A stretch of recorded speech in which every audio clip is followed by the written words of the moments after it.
Surveillance video showing a violent armed robbery at a jewelry store in the suburbs. And if you're in desperate need of a vacation this spring, the places to go and how to get the most bang for your buck.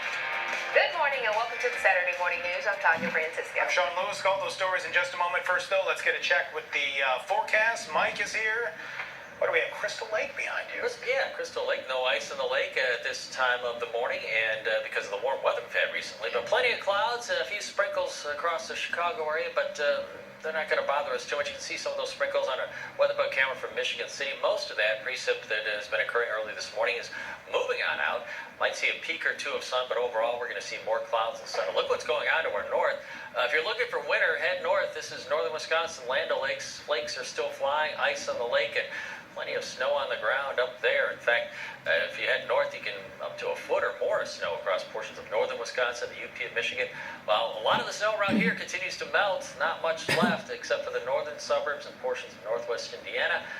But looks like we're going to continue that melting trend over the next couple of days. But it'll be slow today because temperatures aren't going to warm up from where we are right now very much. Temperatures are in the mid to upper 30s. Looking for a high of 43 today, which is below normal for this time of the year. 81, the record high. Remember that stretch of 80-degree weather we had here 5 years ago? We had 5, 6, 7, 8 80-degree days in a row. That was 5 years ago. No repeat of that this year. There's the flakes and raindrops we've been seeing on our weather bug cameras. Most of it moving off to the east. Behind it, a chilly northwest wind that'll keep us on the cold side here in Chicago. Latest computer model guidance. To look at the forecast, this little system creating the light sprinkles and flurries moving off to the east. High pressure building in, but it's not strong enough to scour out all the clouds, unfortunately, today. Tomorrow, different story. I think we'll get back to some sunshine before our next weather system approaches. That'll be Sunday night and Monday. Look at the cluster of storms popping up with that. There may be a severe weather risk to our south on Sunday night and Monday. Very low end. Nothing more than a rumble of thunder here. I think that severe weather threat will stay to our south. So our 30s will turn into 40s today, mostly low to mid 40s, back down into the 30s tonight. But tomorrow, with the sun returning, 50s west, upper 40s in much of the city, and right along the immediate lakeshore, only in the upper 30s. And look at this, the first day of spring. How does 60 sound? We got a shot at 60 in some of the western suburbs, but that 60-degree weather might not make it into the city on Monday. And look at this, the spring outlook, above normal temperatures forecast, not only for Chicago, but much of the southern and eastern United States, according to the Climate Prediction Center. That's for April, May, and June. So something to look forward to there. If you're tired of winter and tired of the cool weather. 43 today, cloudy and sprinkles and flurries. 31 tonight, clouds will break, and then for tomorrow, partly sunny skies. Warmer inland, 52 inland, 39 though at the beaches with east to southeast winds of 5 to 15. Thunderstorms or showers on Sunday night. Those will end, though, by the afternoon. May break into some sunshine. Tuesday, Wednesday look quiet but cooler. And here's the most interesting part of the week coming up. A chance for thunderstorms on Thursday night and Friday with a strong storm system that could bring severe weather. A lot of wind to end the week. That's the latest in weather, guys. Back to you.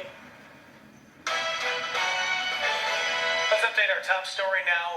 Breaking news from Paris. A man was shot and killed at an airport there overnight. French officials say the man tried to tackle a soldier and grab her gun. Two other soldiers ended up shooting him. The man was quickly linked to a traffic stop north of Paris where an officer was shot in the face. Police say the man carjacked a woman and drove to Orly Airport.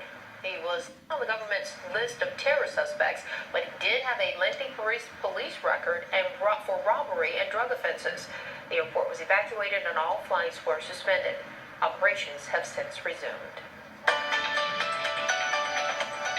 New overnight, a man stabbed on a CTA bus. This happened around 3:30 this morning near 103rd in South Michigan in the Roseland neighborhood. Police say a 29-year-old man got onto the bus with his attacker. They got into an argument, and that escalated into a physical altercation. The other man pulled out a knife, stabbed the victim several times in the chest. That bus ended up stopping at 103rd in Michigan, where the attacker ran off, got into an SUV, and drove off. The victim was taken to the hospital in critical condition. So far, no one is in custody. Police are warning CTA commuters who take the red line to be alert. There have been 3 robberies in the loop this week, and in each case, 3 or 4 offenders approach the victim outside of a red line station or the train. One asks a question to distract the rider, then the other punches the victim in the face and takes their belongings while running off.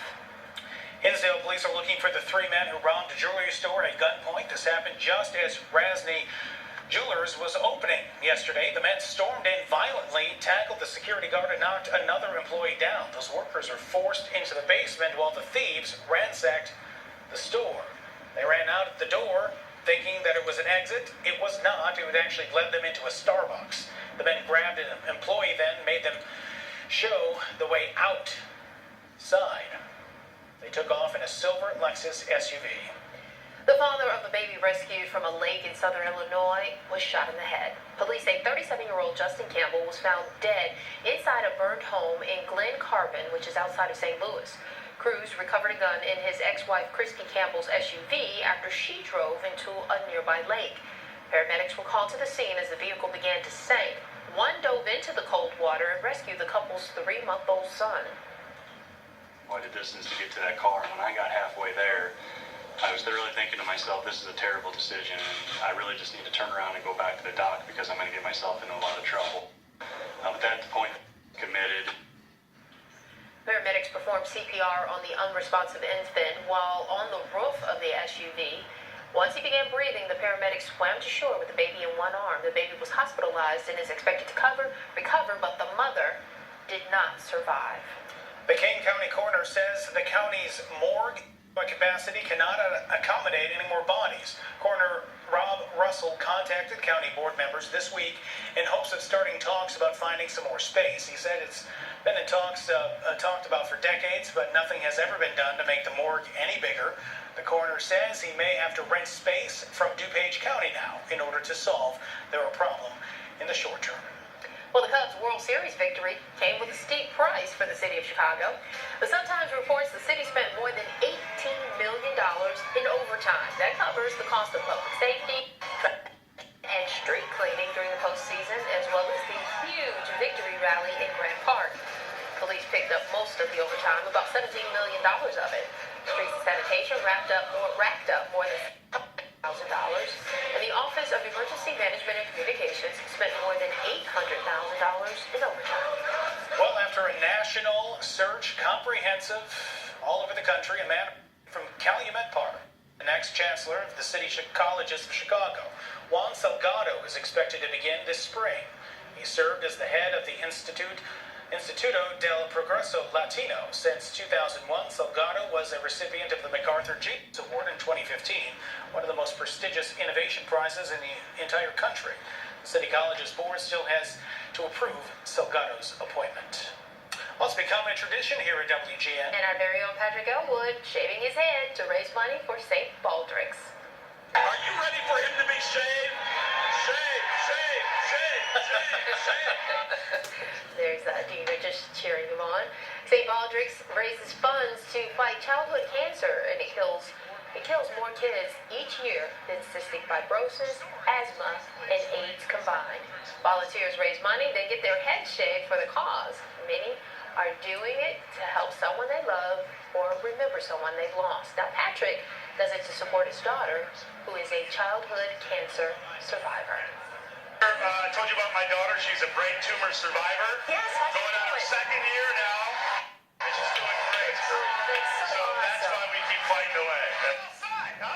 Dean Richards shaved half of Pat's head on the air during the morning show yesterday, which was a wild show, by the way.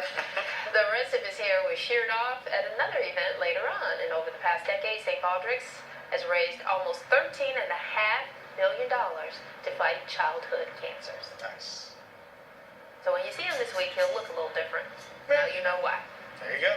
Coming up next, an expert from Orbitz has details on the best spring travel deals, including a trip to the Netherlands.